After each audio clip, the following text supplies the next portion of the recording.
délivré à la nation, au peuple de Dieu et au monde entier. Je n'ai pas l'habitude de parler sur les réseaux sociaux, ce n'est pas mon genre. Mais c'est très sérieux. Sans trop tarder, voici le message que j'ai recopié, que Dieu m'a donné. Dieu dit, mon heure est arrivée. Tout arbre qui ne porte pas de bons fruits, je vais le couper parce que je vous ai choisi pour faire mon œuvre. Mais vous qui ne faites pas mon œuvre, je vais couper tous ceux qui ne font pas mon œuvre. Il dit, faites mon œuvre. Les gens meurent. Mon peuple brûle.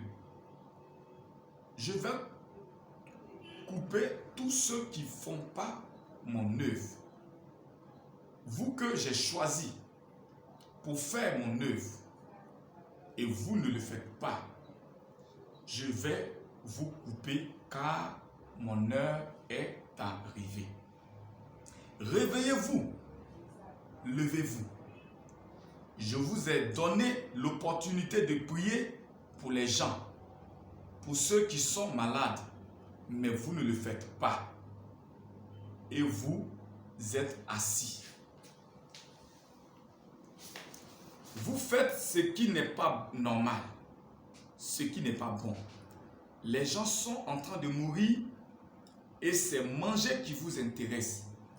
C'est manger qui est votre préoccupation. Faire des achats, faire des provisions, c'est ce qui vous intéresse.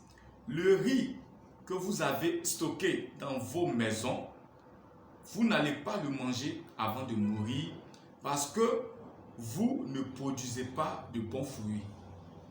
Je vais vous couper car je vous ai prévenu. Il y a longtemps de cela, vous bouchez vos oreilles. Ouvrez mes églises où se trouve mon Esprit Saint. Vous avez fermé mes églises. Le dimanche est mon jour et vous n'ouvrez pas mon temple.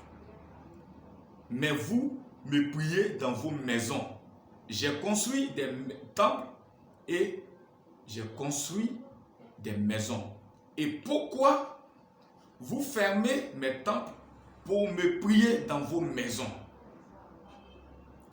Vous avez peur. Vous ne me connaissez pas encore. À cause de cette petite épreuve que je viens de vous montrer, vous avez tous fui. Vous ne me connaissez pas encore, puisque vous fuyez. Vous n'êtes pas mes serviteurs. Je vais vous couper, car vous ne portez pas de bons fruits. La peur qui vous habite, c'est parce que vous ne me connaissez pas encore. C'est moi l'Éternel. Ma puissance est grande, car c'est moi qui ai fait les cieux et la terre. Pourquoi vous avez peur et vous avez fermé mes temples? Et mon Esprit Saint déménage pour cela. Ouvrez mes portes, car mon Esprit Saint est dans mon temple. Ma colère s'est levée. Si vous n'ouvrez pas mes temples, je vais tous vous tuer. Si vous n'ouvrez pas mon temple, je vais tous vous tuer. Vous dites être chrétien, mais vous ne me connaissez pas. Et vous pratiquez la sorcellerie. Vous ne me connaissez pas. C'est pourquoi vous fermez mes temples. Car c'est moi qui vous ai aimé. C'est moi qui vous ai créé. Pourquoi avez-vous peur? Vous m'avez rejeté et vous vous êtes tourné vers le diable. C'est pourquoi vous avez fermé mes temples. Ce temps prévu est le temps pour se repentir. Donc, demandez-moi pardon, sinon je vais vous couper. Repentez-vous, sinon je vais vous couper. Ne me priez pas du bout des lèvres. Cherchez-moi de tout votre cœur. Ma colère s'est levée. Celui qui espère en moi, je vais le délivrer.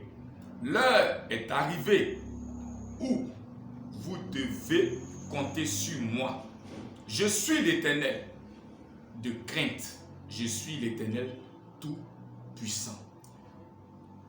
Je vais profiter de ce message pour dire que le monde entier doit se lever. Les hommes de Dieu doivent se lever. Si c'était question de politique, les hommes de Dieu allaient se lever pour dire quelque chose. Ici, nous constatons que c'est le contraire. Dans la Bible, il y a Naaman le général qui avait une lèpre, mais qui travaillait, si on peut dire, pour l'État. Et Élisée, qui était le prophète, Naaman le général est venu chercher la guérison dans la maison de Dieu. Il est venu chercher la guérison auprès du prophète Élisée. Mais de nos jours, lorsque le monde est troublé, le monde doit se plier à l'église, mais c'est l'église même qui est devant et c'est l'église qui reste devant pour dire fermez les églises. Mais dans nos églises, nous prêchons pour dire Dieu peut faire tout.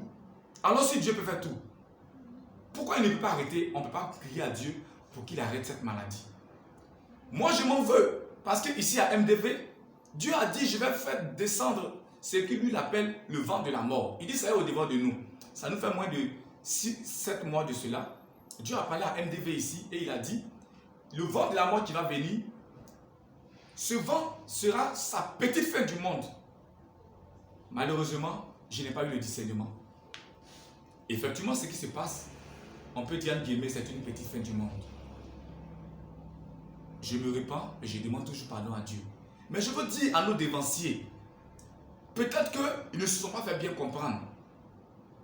Nous devons prier pour le chef de l'État. Nous devons prier pour la Côte d'Ivoire. Nous devons prier pour tout le monde. Dieu a même dit soumettez-vous aux autorités. Mais l'autorité n'a pas dit de fermer les églises. L'autorité dit on ne veut pas voir plus de 50 personnes. Ne disons pas ce que l'autorité n'a pas dit. Donc si l'autorité a dit fermer les églises, nous allons fermer. Mais l'autorité n'a pas dit. L'autorité a dit on ne veut pas voir plus de 50 personnes. Alors nous pouvons faire des groupes. Il ne serait que 30 personnes, 40 personnes. Ou 50 personnes selon que l'État a dit, avec une distance de 1 mètre et plus, donner les messages. Tout le monde n'a pas la télévision, tout le monde n'a pas la radio. Donc les informations que l'État donne, nous en tant que religieux, nous en tant que responsables, nous pouvons propager cette nouvelle. Mais si nous fermons les églises, comment nous allons pouvoir aider aussi la population, les brebis que nous suivons? La télévision n'est pas là seulement. Mais nous aussi, nous pouvons aider la télévision. Dans la vie chrétienne, il y a ce qu'on appelle les catholiques, il y a les méthodistes, il y a les évangéliques. Amen. Mais malheureusement, l'évangéliste lui dit quoi? Il dit à ses fidèles de ne pas se prosterner devant des statues.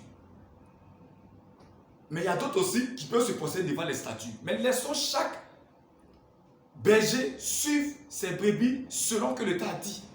Donc je lance un appel à nos dévanciers de revenir à la raison et nous tous nous devons suivre ce que l'État a dit, à savoir permettre, il ne serait que des groupes de moins de 50 personnes tout en respectant les écarts et invoquer, prier Dieu pour que Dieu nous épargne de cette maladie.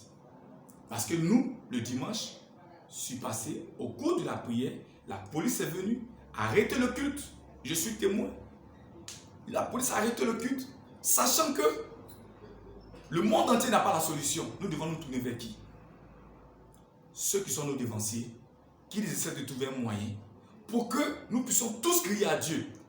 Mais Dieu m'a encore dit de prendre un moment de jeûne de 40 jours.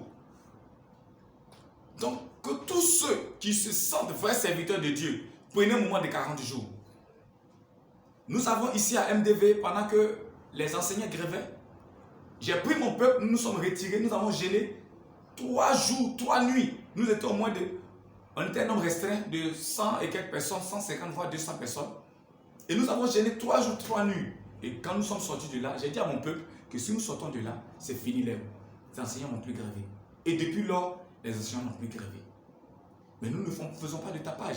Nous prions encore pour le pays. Nous prions pour la nation. Nous prions pour le chef de l'État. Nous prions pour tout le monde entier.